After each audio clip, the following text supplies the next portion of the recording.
Reflections from Torch Trust, focusing on Christian faith and sight loss. Hello and a warm welcome to Reflections, the show from Torch Trust that focuses on faith and disability in today's world.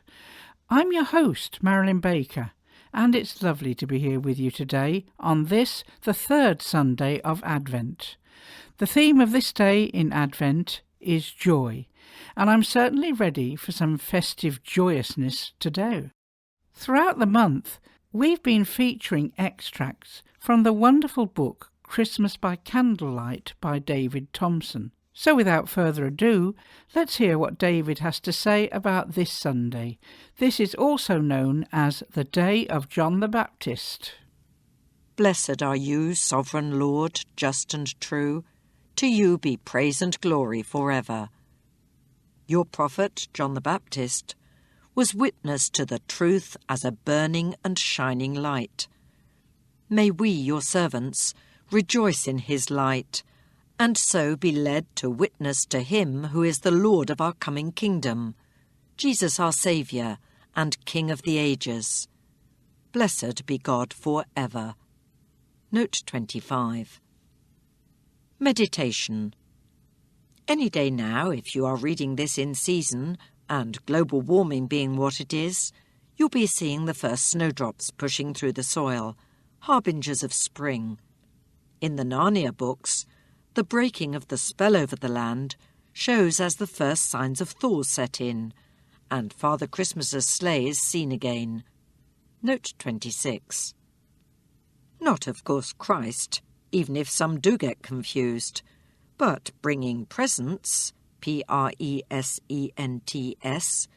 that are signs of the presence, presence, to come. The third Advent candle is for John the Baptist, the forerunner, the icebreaker.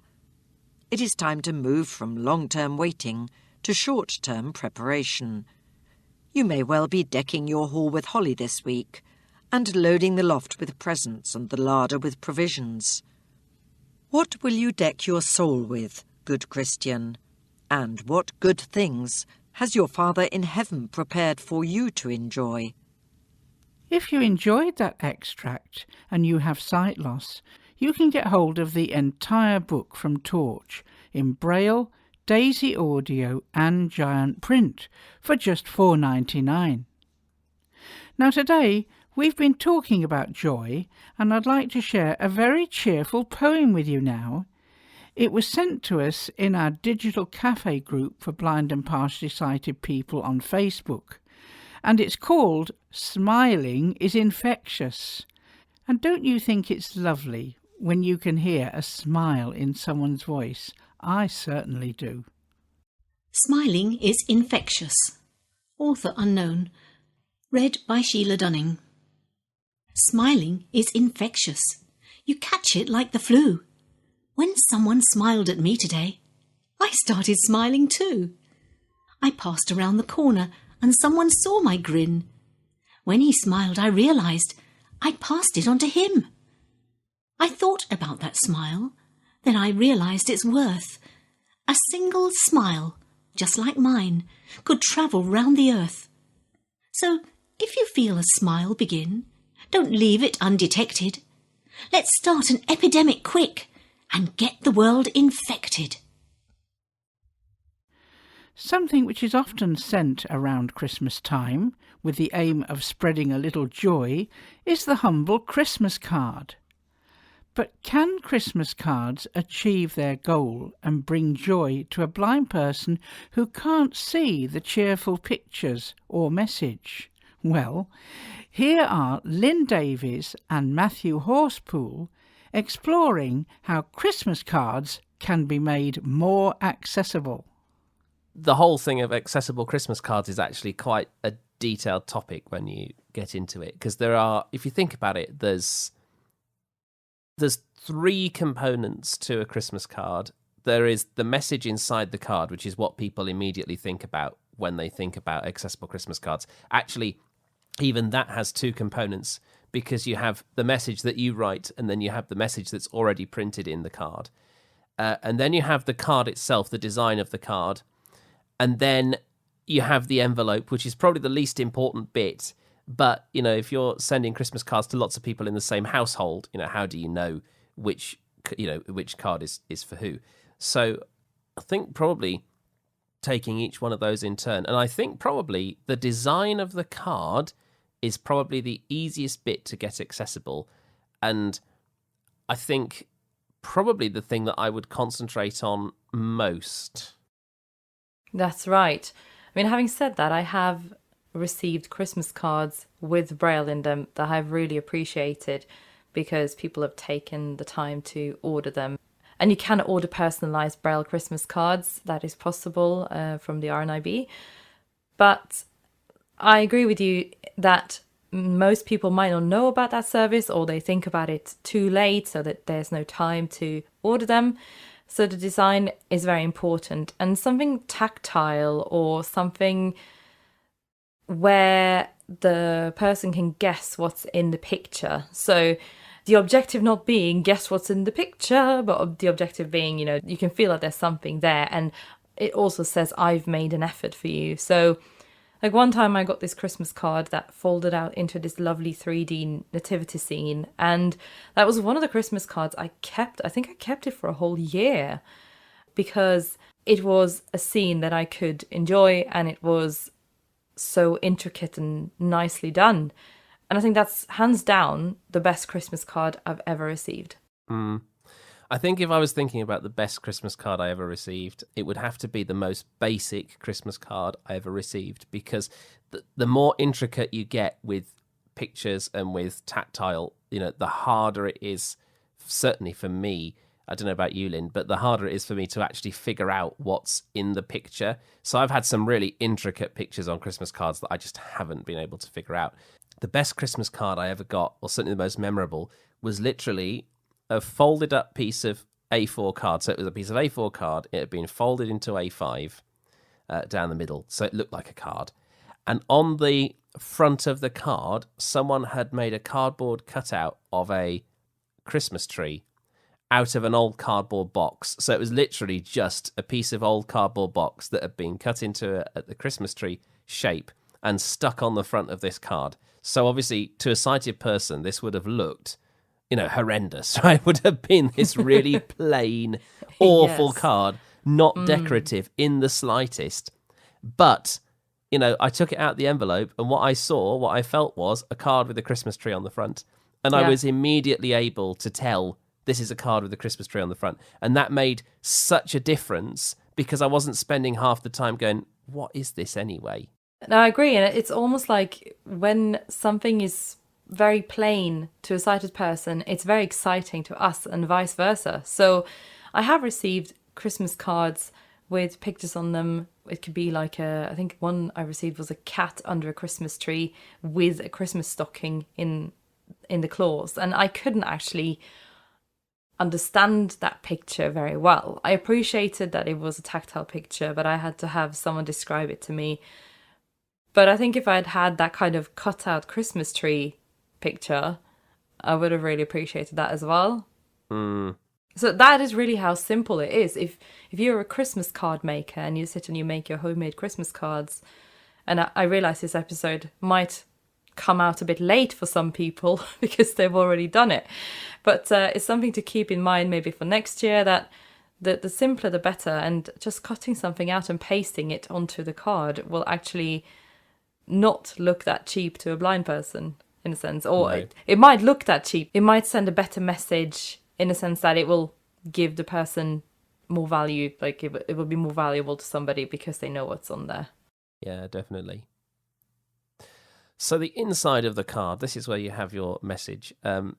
As Lynn has already said, you can get pre-brailled or personalised braille greetings cards. It's definitely worth Googling.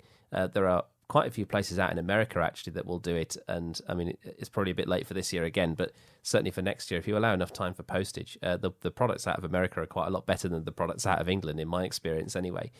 But yeah, you can get Braille greetings cards. You can also sometimes go to your local resource centre for the blind, and they will have somebody that comes in once a week that does a bit of Braille for this sort of thing. I know that if you went to Coventry, they would definitely be able to Braille you up a short message for a Christmas card.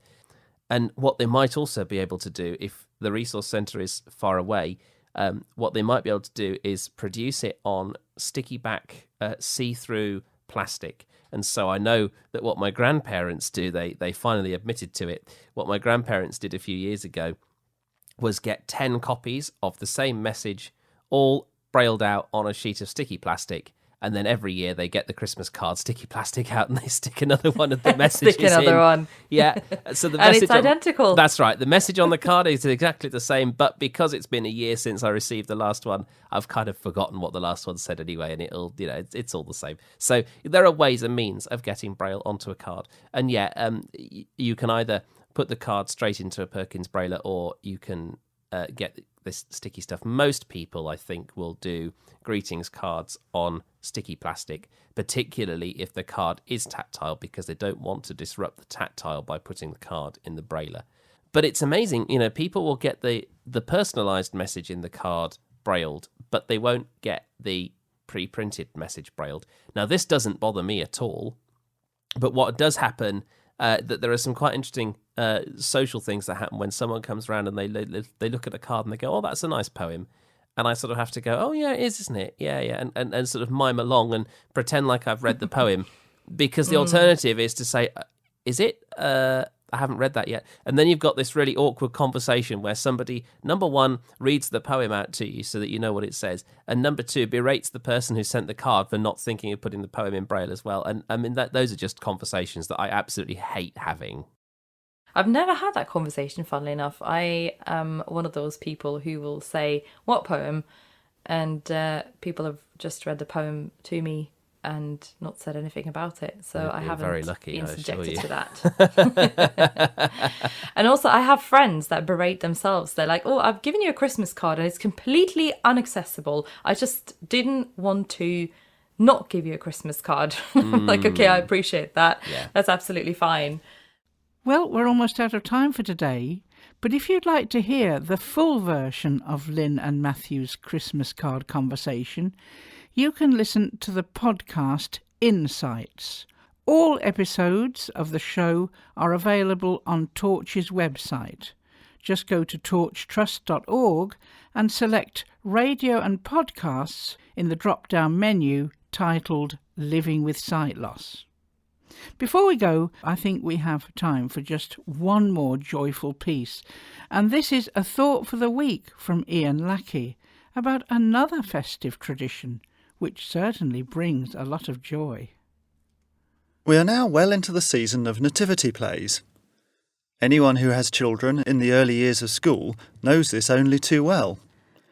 Some of you, in the dim and distant past, may even have taken the part of a shepherd or an angel in just such a play.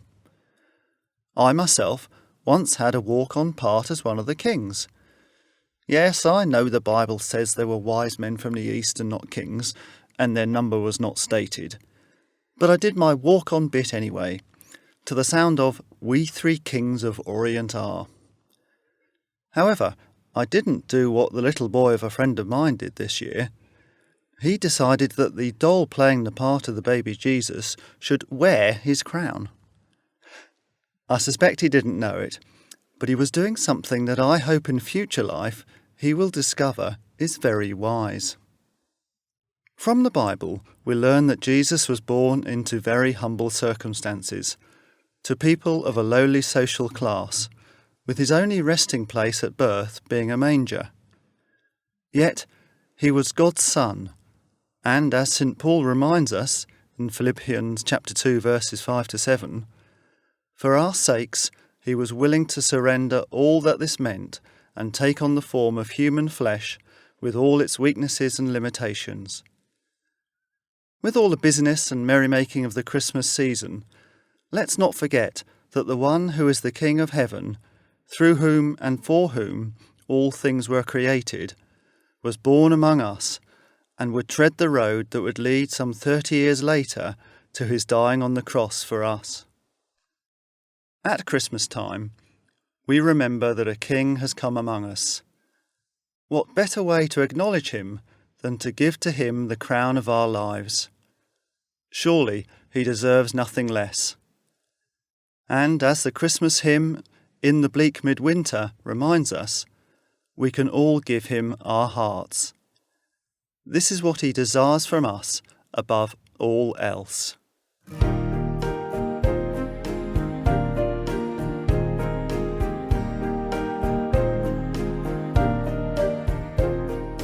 Eye has not seen, nor the ear ever heard, nor the heart of man could possibly imagine all the joy and the wonder, all the beauty of heaven, all that God has prepared for those who love him.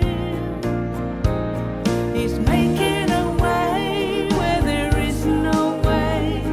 He's pouring out streams in the desert. He's preparing a place with him face to face. The joy of our hearts is the joy of our hearts, the joy of our hearts.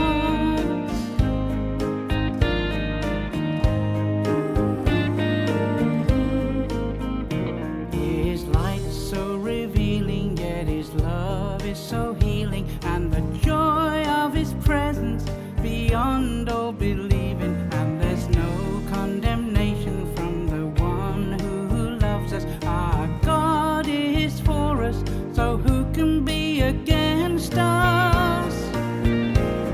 We're coming to him as his spotless bride, and he's standing with his arms open wide. He's made everything new, and he's saying to you, you're the joy of my heart, you're the joy of my heart, the joy of my heart.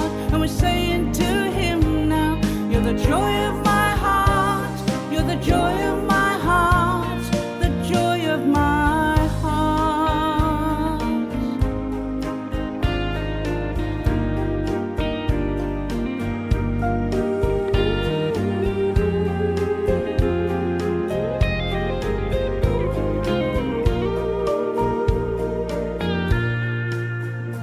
His light so revealing, yet his love is so healing, and the joy of his presence beyond all believing, and there's no condemnation from the one who loves us. Our God is for us, so who can be against us? We're coming to him as his spotless bride, and he's standing with his arms open wide. He's made everything new, and he's saying to you, you're the joy of my heart, you're the joy of my heart, the joy of my heart. And we're saying to him now, you're the joy of my heart, you're the joy of my heart, the joy of my heart. And he's saying to us now, you're the joy of my heart, you're the joy of my heart, the joy of my heart.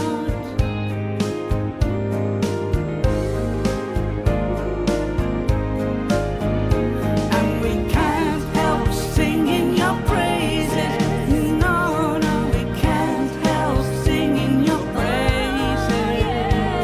We're dancing for joy in your presence. Oh yes, and now we're dancing for joy in your presence.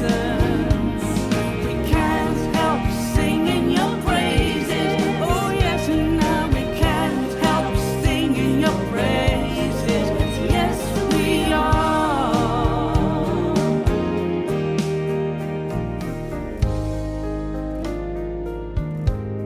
The joy of my heart, you're the joy of my heart, the joy of my heart.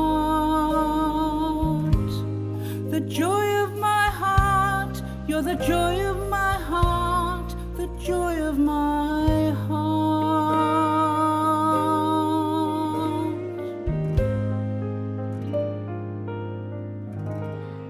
And that was my song, Joy of My Heart. To leave us a comment, question or suggestion, give us a call on 01858 438 260. That's 01 858 438 260, or email info@torchtrust.org. And remember, we have a couple of special shows coming up soon, including our Christmas Day 1 hour special, which will air on RNIB Connect at 8 a.m. and again at 6 p.m, and our New Year's Eve hour-long episode, which will air at 9 a.m. So don't miss either of those, will you? Well, we'll be back next week on Christmas Eve at 9 a.m. So until then, from me, Marilyn, and everyone on the Reflections team, goodbye and God bless. You've been listening to Reflections from Torch Trust.